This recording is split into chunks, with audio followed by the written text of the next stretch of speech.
Question लिखो। पहला question,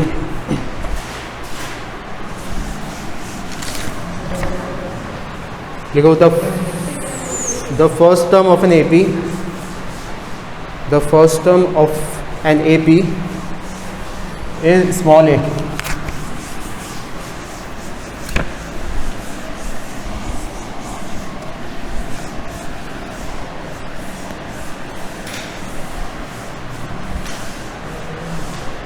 First term of an AP is small a.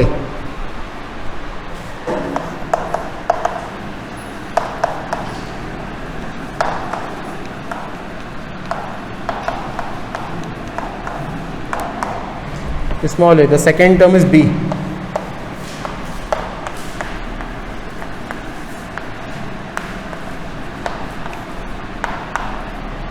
The second term is B, and the last term is C.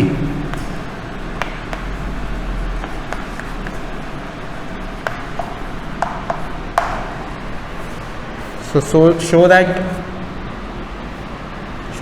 find the sum of n terms. Find the sum of n terms. First term AP की A है, दूसरी term B है और final last term C है। तो बताना है कि सम ऑफ n टर्म्स क्या होगा। तो सम ऑफ n टर्म्स का फॉर्मूला पता है हमें, है ना। वो कौन सा वाला फॉर्मूला ज़्यादा रिलेवेंट बन रहा है यहाँ पर, वो वाला a+l वाला, n/2 a+l वाला। तो a तो पता है हमें, first term we know, last term we know, लेकिन ये n नहीं मालूम। तो n इसमें से कुछ बनाना पड़ेगा, है ना। तो कैसे एक्सट्रैक्ट कर सकते हैं n, ये समझ में आ रहा है ना कि ये तो हो गया भाई, ये तो A है, नो पॉइंट अबाउट इट। ये C है, ये भी पता चल गया, बस ये पता चल जाए तो आंसर आ जाएगा। तो कुछ नहीं, हम an का फॉर्मूला जानते हैं, nth टर्म का फॉर्मूला a + n - 1 × d। अब d नहीं मालूम हमें, तो लेकिन सेकेंड टर्म मालूम है। फर्स्ट टर्म A है, सेकेंड टर्म B है, तो d क्या हो जाएगा, B - a, पहले दो का डिफरेंस। तो d है हमारे पास B - a, so this can be written as B - a। अब ये A तो A ही है पहली टर्म, तो ये nth टर्म हमारे पास जो लास्ट टर्म है वो C है। तो अगर यहाँ C रख देंगे तो n की वैल्यू आ जाएगी, बस हो गया। तो C = a + n - 1 × B - a। ये उठा के एक तरफ लिख लिया, तो C - a = n - 1 अपॉन में ये B - a। तो n की वैल्यू हो गई C - a upon B - a + 1, C - a + B - a upon B - a। तो ये C + B - 2a divided by B - a। ये n निकल आया, वहाँ पे रख देना है n, यहाँ पे n रख दिया।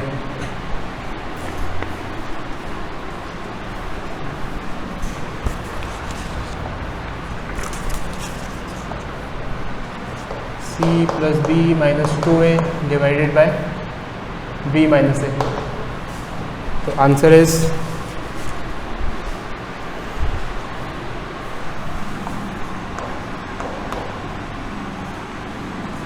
B + C - 2a divided by B - a, और वहाँ पे A + C, ये आंसर है।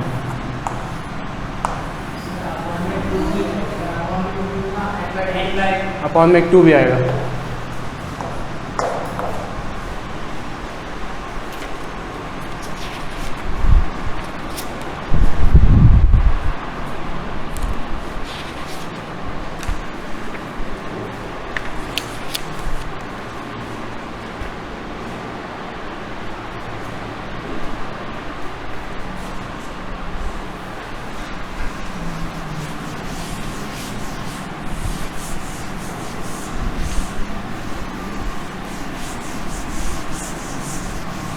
फिर सेकेंड क्वेश्चन लिखो, the pth term of AP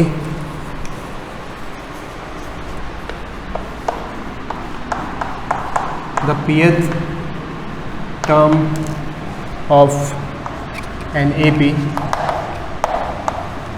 is A and qth term is B. So find the sum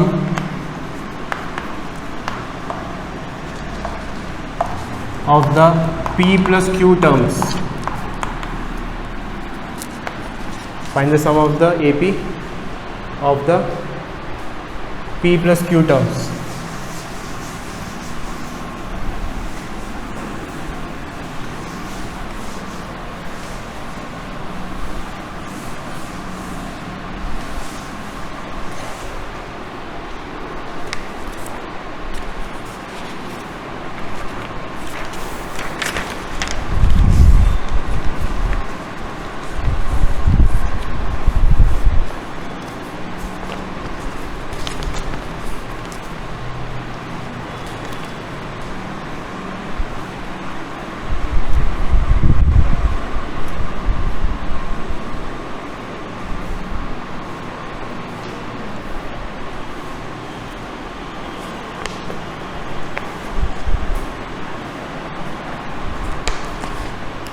तो क्या इन्फॉर्मेशन गिवन है हमें कि pth टर्म AP की A है, AP is equals to A। AP को कैसे लिखना चाहिए? Let's say first term is capital A,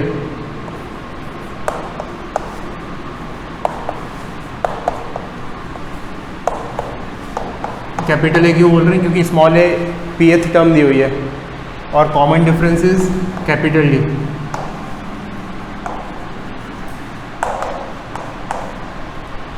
तो pth टर्म को कैसे लिखेंगे अपन? A plus n minus one into D, n मतलब p है यहाँ पर, it will be A plus p minus one into D.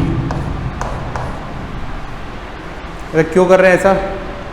Ultimately करना क्या है पहले वो चेक कर लेते हैं। Find the sum of p plus q terms. तो मतलब फाइनली क्या निकालना है हमें? हमें ये निकालना है S2p plus q, p plus q terms तक का सम निकालना है। तो it is nothing but n by to 2a plus n minus one into D. n by to मतलब n क्या है यहाँ पर? p plus q by two, और यहाँ पर 2a plus n minus one into D. n क्या है? p प्लस क्यू, तो p plus Q minus one into D. ये हमारा उद्देश्य है लिखना। तो इसमें हमें क्या क्या मालूम है? p तो हमें मालूम है, q भी हमें मालूम है। हाँ, 2a कैसे आ गया? अरे 10वीं में अपन पढ़ के आए थे, sum to the n terms is nothing but n by two. यहाँ पे होता था 2a plus n minus one into d. ठीक है, दूसरे टर्म्स में इसको ऐसे लिख लेते थे n by to a plus l, last term के टर्म्स में। तो दो तरीके से लिख रहे हैं ऐसे हम। तो अभी हम चाहते हैं कि ये p और q तो हमें मालूम है, ये कैपिटल A कहीं से पता चल जाए किसी तरीके से, और ये कैपिटल D पता चल जाए तो आंसर आ जाएगा। अब पूरी जद्दोजहद शुरू होने वाली है, जो भी दो इन्फॉर्मेशन गिवन है उसमें से कैपिटल A और कैपिटल D एक्सट्रैक्ट करने के लिए। तो AP is equals to A, that is A plus P minus one into D. And दूसरा इन्फॉर्मेशन दी हुई है कि qth टर्म इज B, तो AQ इज B। इससे क्या? A plus Q minus one into D. ये दो इक्वेशंस बना ली हमने। हाँ, अब ब्रॉडर पिक्चर समझो, दोनों इक्वेशंस में दो वेरिएबल्स हैं और दो अननोन्स हैं। ए तो पता है हमें, ए की वैल्यू ए क्वेश्चन में दिया है मतलब वी नो इट, बी भी पता है क्योंकि क्वेश्चन में दिया है वी नो इट। लेकिन ये तो हमने अज्यूम किया है कैपिटल डी और कैपिटल ए, तो दो ही वेरिएबल है इसमें, ए और डी। तो इनको किसी तरीके से सॉल्व करके हमें उसमें जमाना है, वो लेके आना है। तो देखो, हमें अगर ये वाली चीज़ मिल जाए पूरी की पूरी जो ब्रैकेट के अंदर लिखी हुई है तो भी बात जम जाएगी। तो अगर इन दोनों को हम ऐड कर दें, जस्ट ऐड कर दें इक्वेशन 1 को इक्वेशन 2 से, तो a प्लस ए 2a बन जाएगा। तो 2a, और यहाँ पे क्या बनेगा देखो, d कॉमन ब्रैकेट के अंदर p माइनस वन और q माइनस वन, तो p minus one plus q minus one, ये क्या बन गया लेफ्ट हैंड साइड से a प्लस b। तो देखना ये हो रहा है 2a प्लस d, यहाँ पे देखो p प्लस q माइनस 2। तो अब ये -2 बन के आ रहा है यहाँ पे, बट हमें तो -1 ही चाहिए था। तो एक काम करते हैं -1 जनरेट करते हैं किसी तरीके से। तो let it be like 2a plus p plus q minus 1। अब ये करने की वजह से हमने एक एडिशनल -1 और करना पड़ेगा, क्योंकि एक्चुअली में -2 है यहाँ पर। तो -1 इंटू डी, देखो ये क्या हो जाएगा 2a plus p plus q, इतने को ओपन कर दिया, दिस मल्टीप्लाइड बाय दिस, तो -1 इंटू डी, और इसको भी ओपन कर दिया तो -d। ठीक है, तो ये देखना ये वाली चीज़ a प्लस बी इसके बराबर है, तो इसको ऐसे लिखा जा सकता है। ये हो गया a plus B plus D is equal to 2a plus p plus q minus 1 into D. तो ये ब्रैकेट वाली चीज़ तो आ गई अब हमारे पास। ये देखो ये ब्रैकेट में जो लिखा हुआ है ये वो एग्जैक्टली यही निकाल के लेके आए हैं हम। लेकिन अभी भी इसमें दिक्कत है, किस बात की दिक्कत है कि d हमारे पास नहीं है। तो अब d की वैल्यू निकाल लेते हैं। तो d की वैल्यू निकाल लेते हैं, कैसे निकालें? ये इक्वेशन कैसे लिखी थी हमने, पहले और दूसरे को ऐड करके। अगर पहले और दूसरे को सब्सट्रैक्ट कर दिया जाए तो a से a कट जाएगा, पूरी इक्वेशन d में बचेगी। तो d निकालना तो और ही आसान है। तो यहाँ तक लिख लिया। तो अब क्या करें, सब्सट्रैक्ट कर देते हैं दोनों इक्वेशंस को।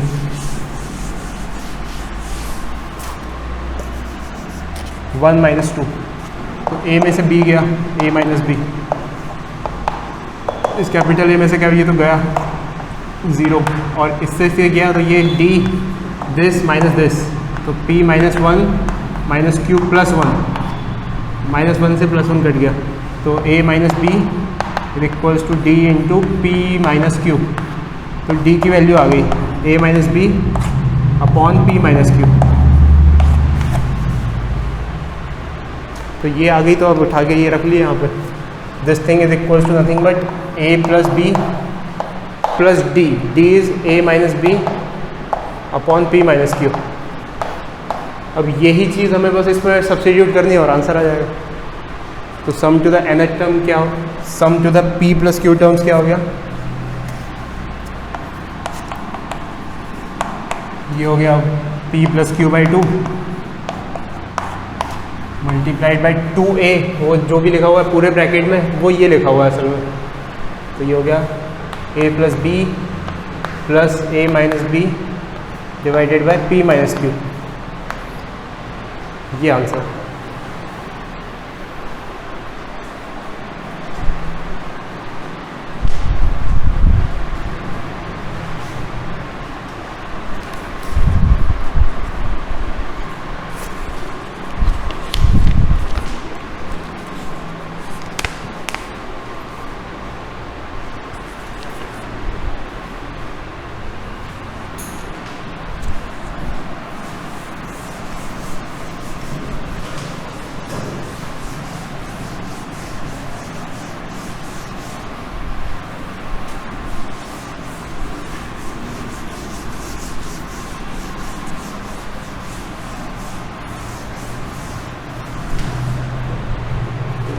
नेक्स्ट क्वेश्चन लिखो, if there are 2n plus 1 terms,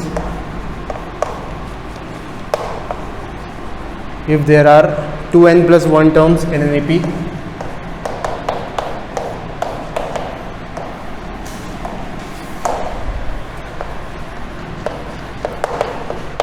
in an AP, then prove that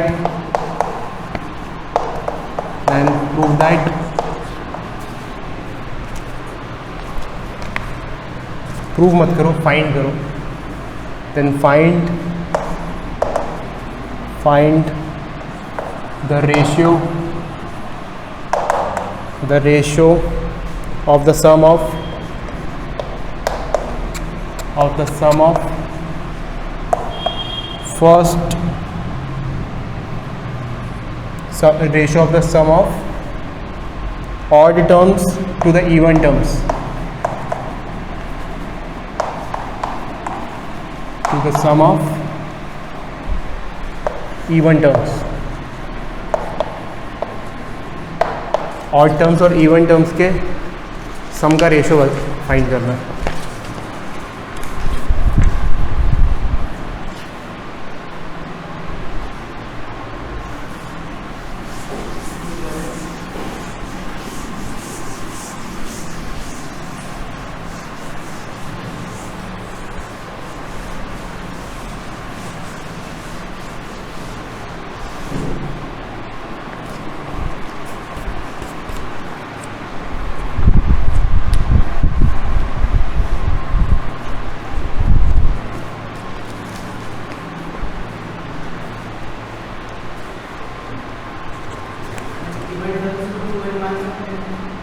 even terms को 2n मार्क्स है.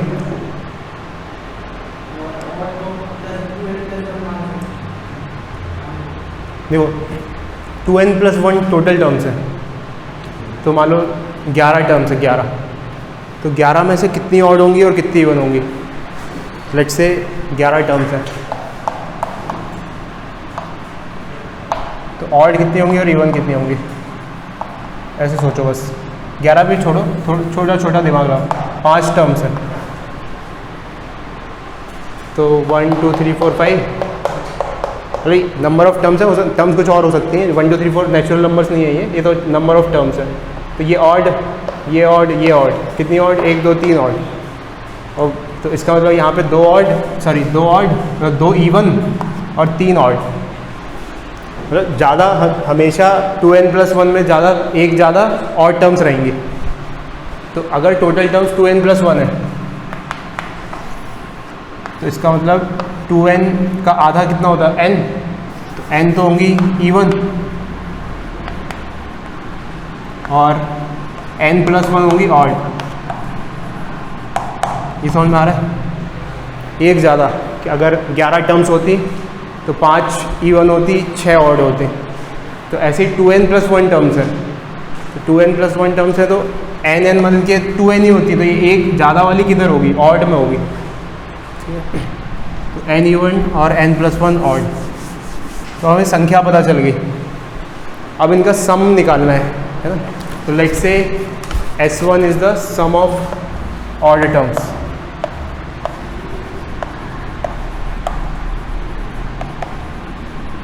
and S2 is the sum of even terms.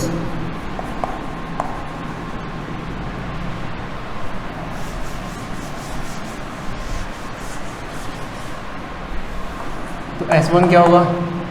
देखो अब जब अपन कोई AP को तोड़ के ऐसे लिखेंगे, कोई AP है A1 A2 A3 A4 A5, तो अगर इसकी ऑड वाली टर्म्स लेंगे तो कौन कौन सी टर्म्स आएंगी? A1 आएगी, A3 आएगी, A5 आएगी एंड सो ऑन. इवन वाली लेंगे तो कौन सी आएगी? A2 आएगी, A4 आएगी, A6 आएगी एंड सो ऑन. तो ये जो नई AP बनी है, ऑड वाली AP, उसका कॉमन डिफरेंस ओरिजिनल वाले कॉमन डिफरेंस से डबल होगा. क्यों डबल होगा? क्योंकि यहाँ पे इस AP में A1 से A2 में D लग रहा था, A2 से A3 में D लग रहा था, A3 से A4 में D लग रहा था. तो यहाँ पे कितना लग रहा होगा? A1 से A3 में 2D. तो बेसिकली क्या, अगर इसका कॉमन डिफरेंस D है तो इसका कॉमन डिफरेंस कितना होगा? 2D, और इसका भी होगा 2D. क्यों इतना स्ट्रेस देनी चाहिए इस बात पे? क्योंकि वहाँ पे अपन को कॉमन डिफरेंस लिखना पड़ता है ना फॉर्मूले में, इस वजह से. तो यहाँ पे लिखते हैं अपन number of terms divided by 2, और यहाँ लिखते हैं first term plus n-1 into D. तो ये d यहाँ पे लिखना, इसलिए ये d की ज़रूरत है हमें.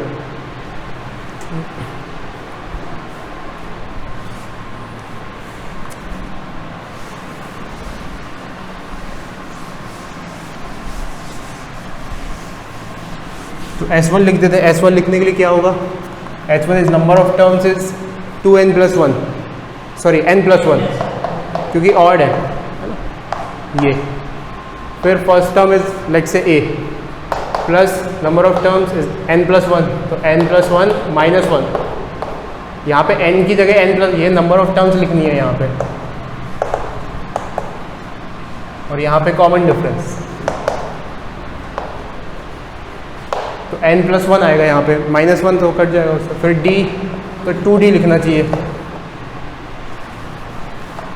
ठीक है। फिर S2 लिखने जाएंगे तो n a plus n-1 into D, D नहीं 2d, हाँ ये n/2 होगा,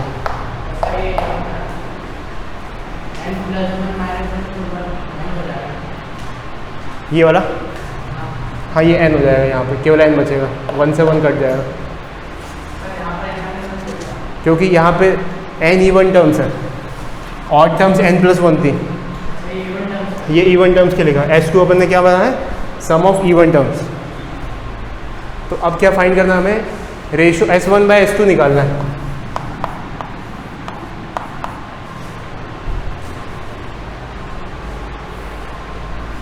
तो इसको इससे अपॉन करना है, तो ये क्या हो गया, n+1 अपॉन n, 2 से 2 कट जाएगा, फिर a plus n into 2d divided by a plus n-1 into 2d।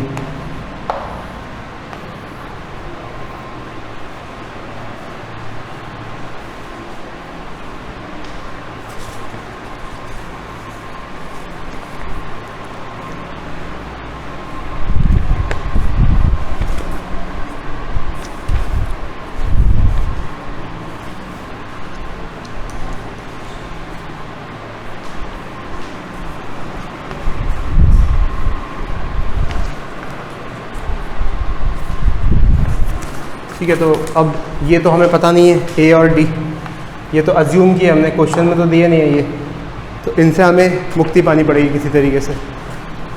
Answer में केवल n हो सकता है क्योंकि n दिया हुआ है, तो अब मुक्ति पाते हैं।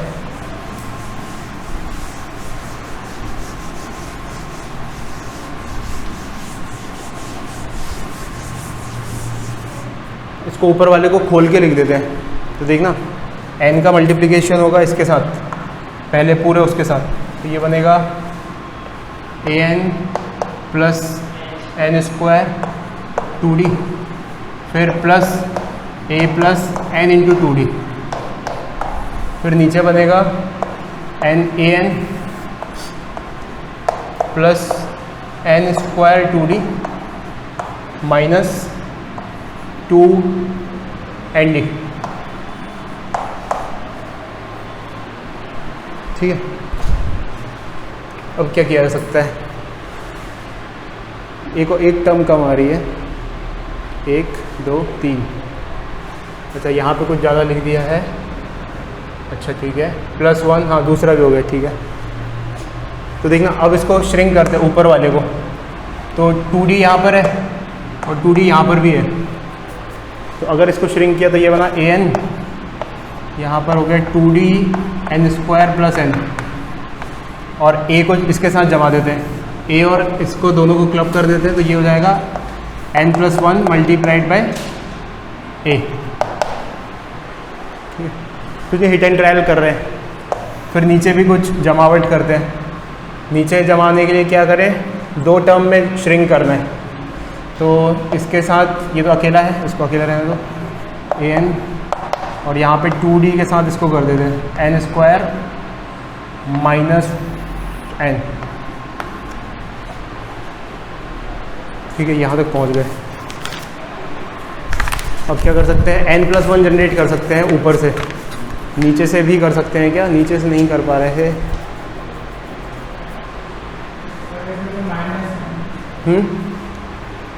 तो ये क्या n² प्लस n ये बन जाएगा, देखना n निकल के आएगा यहाँ से एक, तो एक बन जाएगा n+1, n into n+1, this can be return as n into n+1,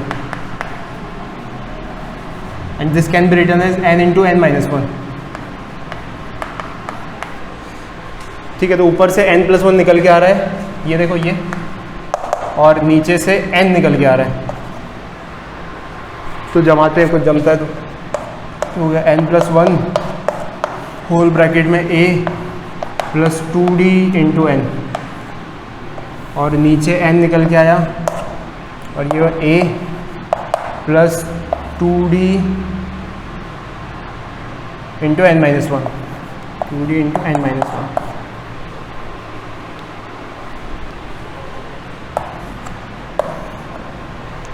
to D into N हो जाता तो कट जाता, ये -1 आ गया यहाँ पे, कुछ गड़बड़ है क्या?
Sum of odd terms to the sum of even terms, odd और इवन ही निकालना है। ऑड में कितनी होंगी?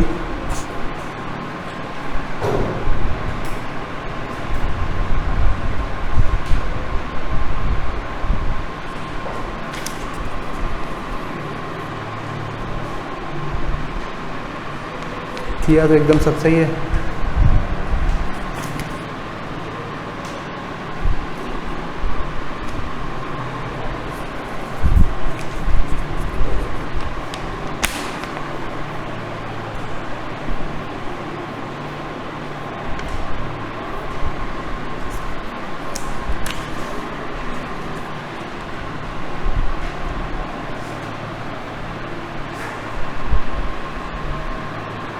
चलो इसको कैलकुलेट करेंगे बाद में, कुछ अभी लिख लो इतना।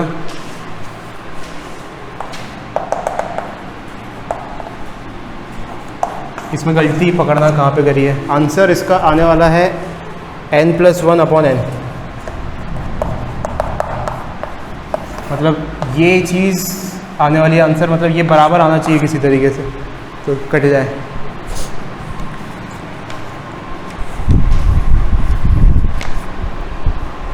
ठीक है, नेक्स्ट क्वेश्चन लिखो। नेक्स्ट क्वेश्चन लिखो, at the end of each year, at the end of each year the value of a certain machine, at the end of each year the value of a certain machine has depreciated by 20%, has depreciated by 20%, has depreciated by 20% of its value at the beginning of that year, of its value at the beginning of the year.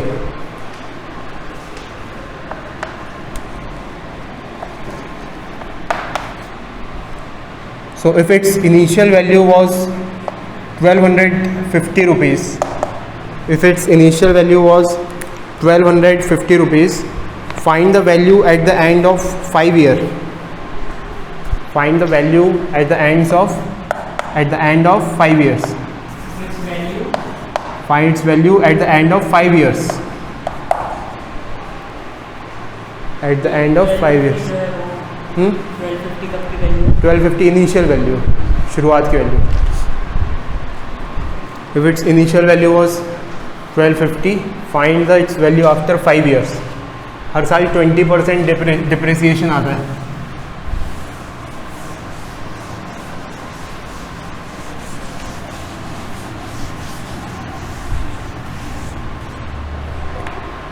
तो शुरुआत की value है 1250, फिर इसमें 20% का depreciation आ गया, इसका मतलब इसका 20% कम हो जाएगा।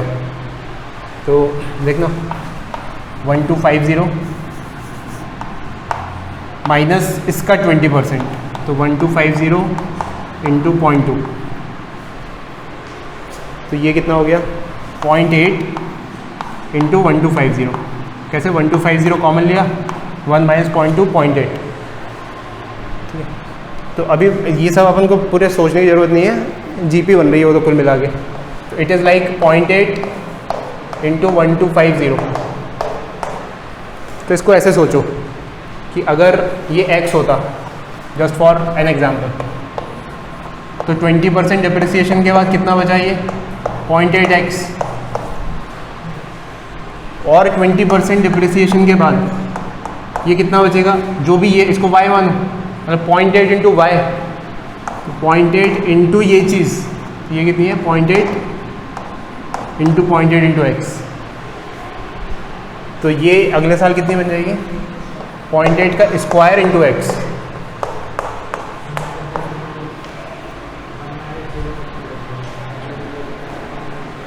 कौन सा ये इसमें कुछ नहीं, इसमें हमने 1250 को कॉमन ले लिया, या 1 माइनस 0.2, 1 माइनस 0.2 इज 0.8। तो ये पहला साल गुजर गया, ये दूसरा साल पे आ गई बात। हमें कब चाहिए, हमें 5वें साल पे चाहिए। ये पहला साल, ये दूसरा साल, ये तीसरा, ये चौथा और ये 5वां। तो अब हम ये सारी वैल्यूज़ ना लिखते हुए 5वें साल की वैल्यू डायरेक्टली लिख सकते हैं।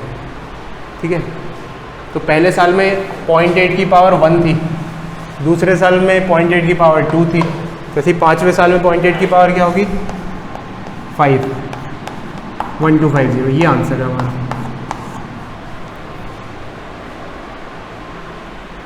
ठीक है, इसको एपी की तरह भी सोच सकते हैं, सॉरी जीपी की तरह भी सोच सकते हैं।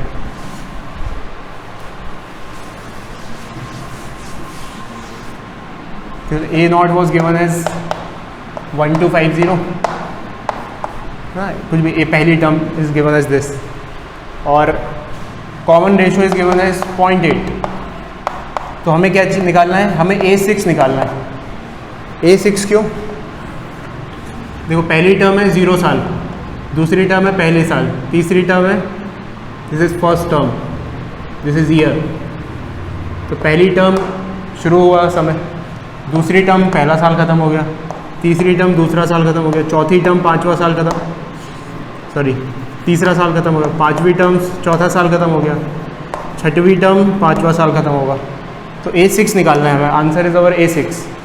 तो क्या होता है A into R to the power n-1, ये होता है।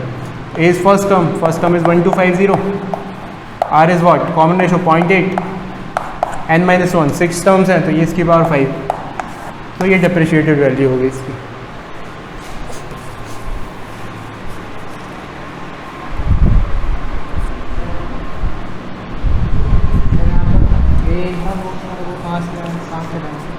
ये कहाँ से आया, नहीं गया कहाँ पर, अच्छा गया कहाँ पर, n कॉमन ले लिया दोनों में से, तो n कॉमन लिया, ये आ गया n।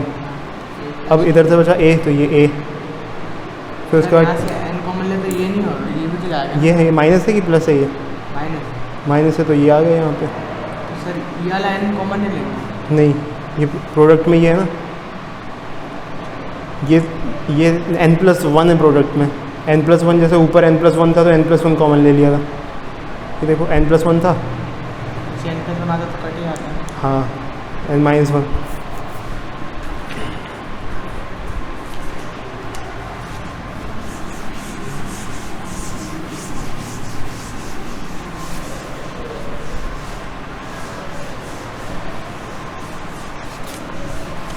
नेक्स्ट क्वेश्चन लिखो, find the value of first 24 terms of the AP, sum of first 24 terms of the AP, A1, A2, A3, A4 and so on. ये एक AP है। If it is known that A1 plus A5 plus A10 plus A15 plus A20 plus A24 is 225. If it is given that A1 plus A5 plus A10 plus A15 plus A20 plus A24 is 225.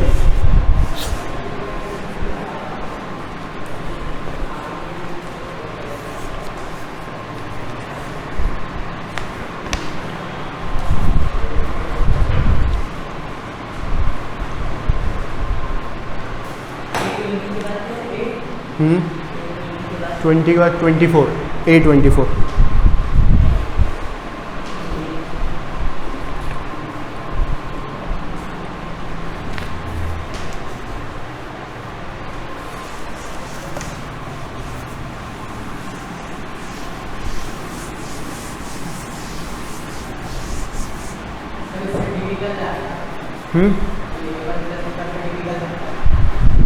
सोचो निकल सकता है, लेकिन एक property याद करो कि अपन ने AP के जो एंड से सम लेते थे उनका सम बराबर होता था.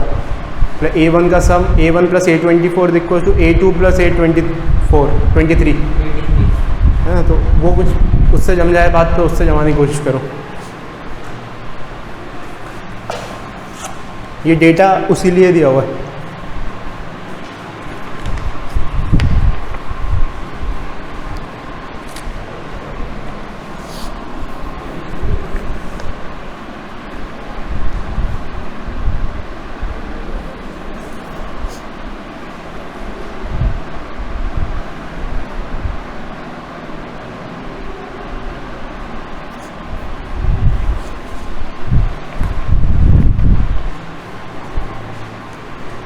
तो देखो क्या बोले, AP अगर है मतलब A1 A2 A3 and so on A23 A24, तो A1 plus A24 must be equals to A2 into A23 into नहीं सॉरी प्लस सम, फिर A3 इंटू A ऐसा.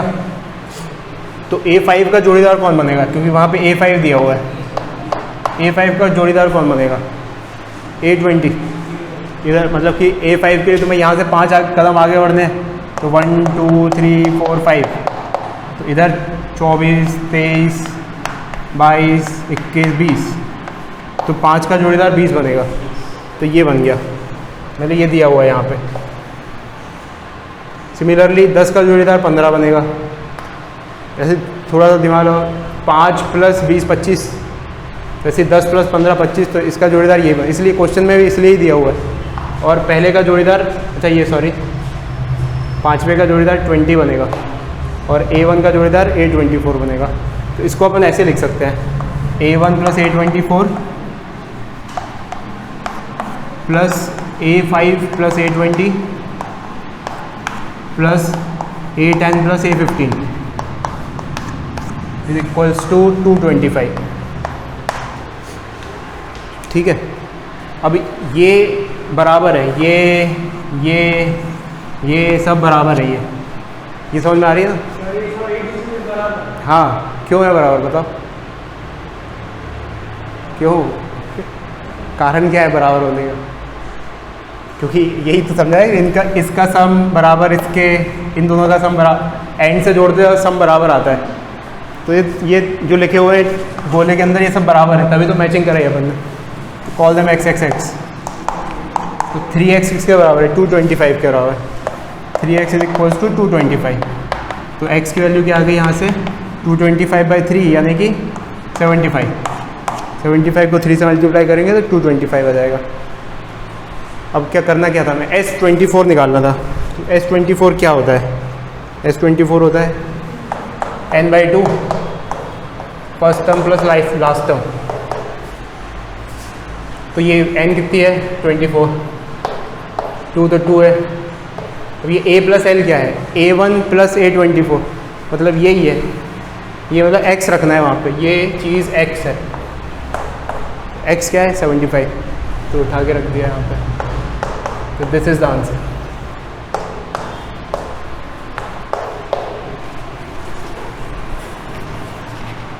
इसको सॉल्व करोगे तो 900 आ जाएगा ये.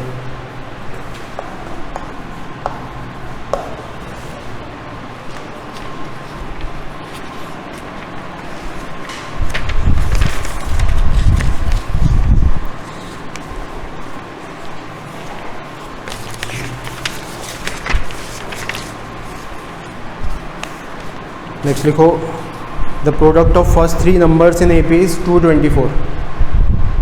The product of three numbers in AP is 224.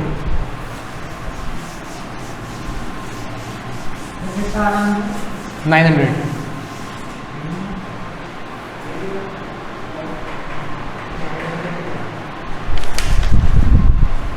ये आ गया 75. ये 24 इंटू 75/2. कोई बात नहीं, ये भी सीख लेते हैं. 75 इंटू 24. शुरू हो जाओ. 24 की टेबल आती है 75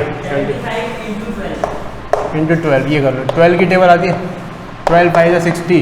12 5 60. 12 6 84. 84 और 6 90. ये आ गया 900. चलो चलो चलो आगे बढ़ो. ये क्या, इन सब चीज़ों मत भूल. क्वेश्चन लिखो next. The product of three numbers in AP is 224. The product of कहाँ गया? Product of three numbers in AP is 224. 224. And the largest number is 7 times the smallest.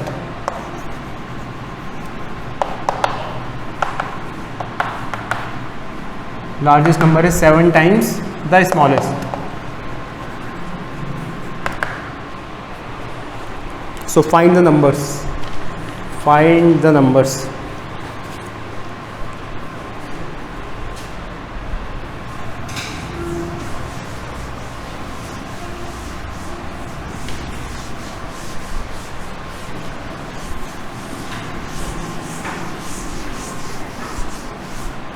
तो कभी भी AP में तीन नंबर्स इमेजिन करने हो तो ऐसे ही करना.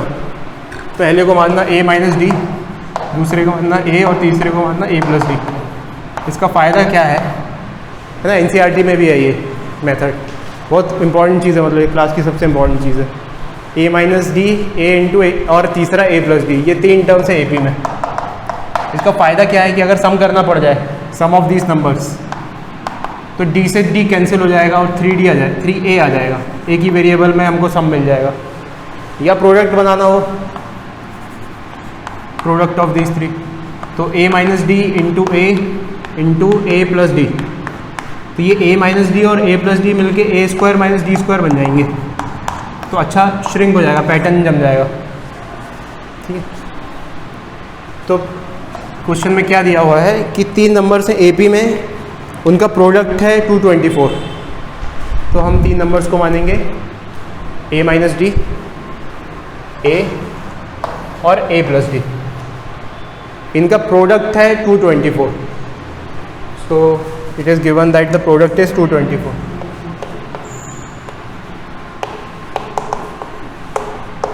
सो what is the product? Product is A plus d, A minus d into A. This is equals to 224. ये कैसे लिख दिया? ये ऐसे लिख दिया. देखो ये प्रोडक्ट आया है इन तीनों का मल्टीप्लिकेशन, A स्क्वायर माइनस वही है, मतलब है तीनों का लिख दिया. तो ये दो इन्फॉर्मेशन यूज़ कर लिया हमने. एक इन्फॉर्मेशन यूज़ कर ली. दूसरी इन्फॉर्मेशन दी हुई है largest number is 7 times the smallest. मतलब जो लार्जेस्ट नंबर है वो 7 गुना है स्मॉलेस्ट से. स्मॉलेस्ट कौन सा है? A माइनस डी. ये मान लो ये सबसे स्मॉलेस्ट है. तो 7 into A minus d is equals to largest that is A plus d. तो यहाँ से एक और रिलेशन मिल गया. अब दो इक्वेशन है, दो रिलेशन है, सब हो जाएगा.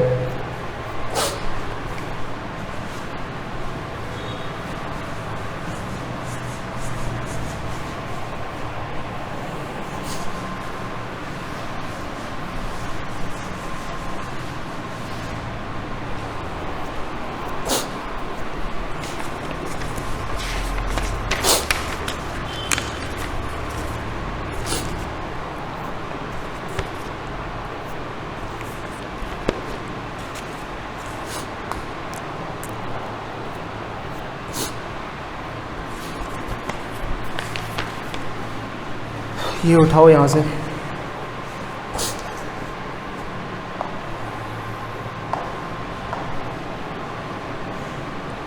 A plus D is equals to 7A -7d, इसको इस तरफ ले आओ तो ये हो गया 8d, इसको इस तरफ ले आओ तो ये हो गया 6a। ये 4 3 4 2 4 8, 2 3 6, तो d is equals to 3a/4। d की जगह यहाँ पे ये रख सकते हैं, इस पूरी इक्वेशन में उठा के रख दिया। इसको और श्रिंक कर लेते हैं, a² - d², तो केवल एक बार ही लिखना पड़ेगा। तो a² - d² multiplied by a is equal to 224। अब a² तो a² है, d² इस चीज़ का square, that is 9²/16, 9a²/16 multiplied by a is equal to 224। और सॉल्व किया, a² कॉमन लिया, यहाँ से a² कॉमन लिया, अंदर क्या बचा 1 - 9/16, 1 - 9/16 इज 7/16।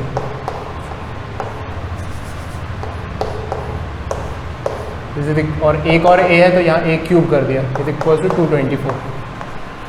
अब a³ की वैल्यू निकल के आ रही है यहाँ से, a³ is equal to 224 × 16 divided by 7। तो a की वैल्यू आ गई यहाँ से 224 × 16 divided by 7 to the power 1/3। ये a की वैल्यू आ गई। अगर a आ गया तो फिर d भी आ गया, d is 224 multiplied by 16/7। a को सॉल्व कर लेते हैं सबसे पहले। तो 7 1 = 7, 7 3 = 21, 14, तो 7 2 = 32, तो ये हो रहा है 32 × 16।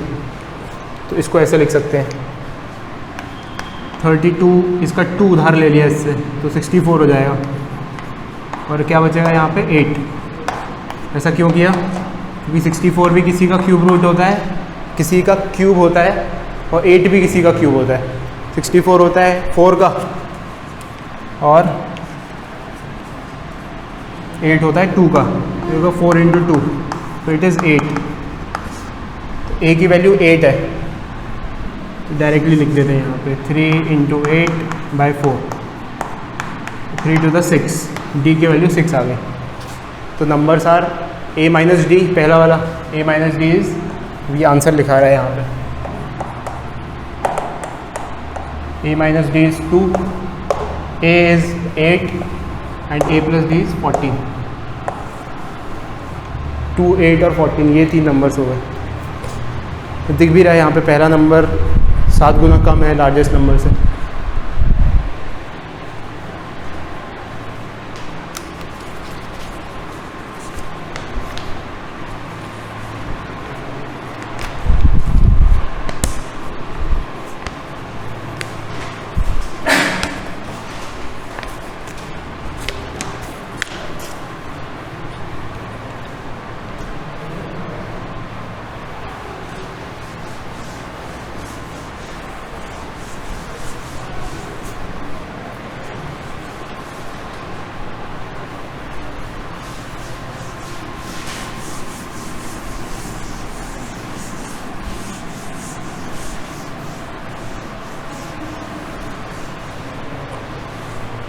एक होमवर्क क्वेश्चन लिखो,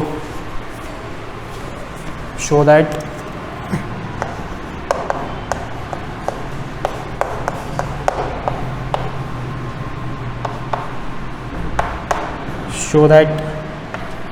x² + xy + y² z² + xz + x² and y² +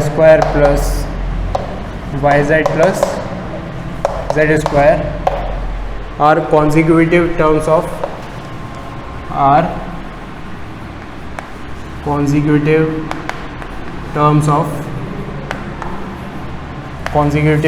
of an AP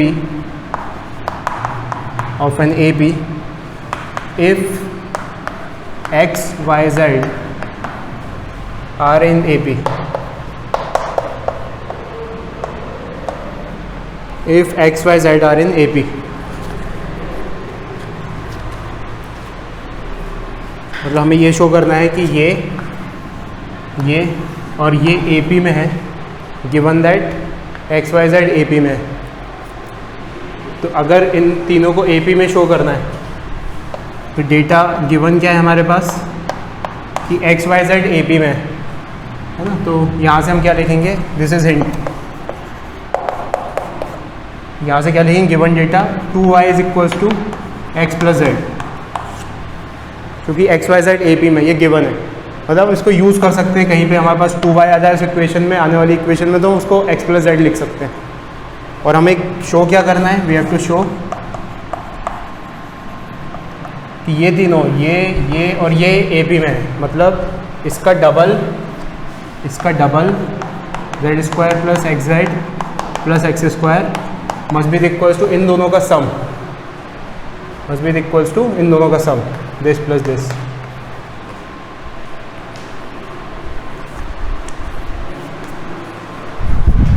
ये शो करना है हमें। कैसे करते हैं, ये भी जो भी लिखा हुआ है उसको शुरू हो जाते हैं, ऐसा कोई पॉइंट आ जाता है इक्वेशन में जब left hand side right hand side के बराबर आ जाता है तब शो हो जाता है वो। तो लेफ्ट हैंड साइड और राइट हैंड साइड को बराबर करना। इसके साथ एग्जाम्पलर के पहले 10 क्वेश्चन सॉल्व करने हैं। NCERT सॉल्व कर ली थी इसकी, NCERT तुमने तो नहीं की फिर भी, पहले NCERT सॉल्व करना। आज की क्लास तुम्हें हैवी लगी होगी अगर NCERT सॉल्व नहीं करी तो। एग्जाम्पलर के पहले 10 क्वेश्चंस, और उससे पहले ये पहली प्रायोरिटी नहीं है, पहली प्रायोरिटी NCERT, AP वाली, GP वाली, और तेज़ी से सॉल्व करना उसे।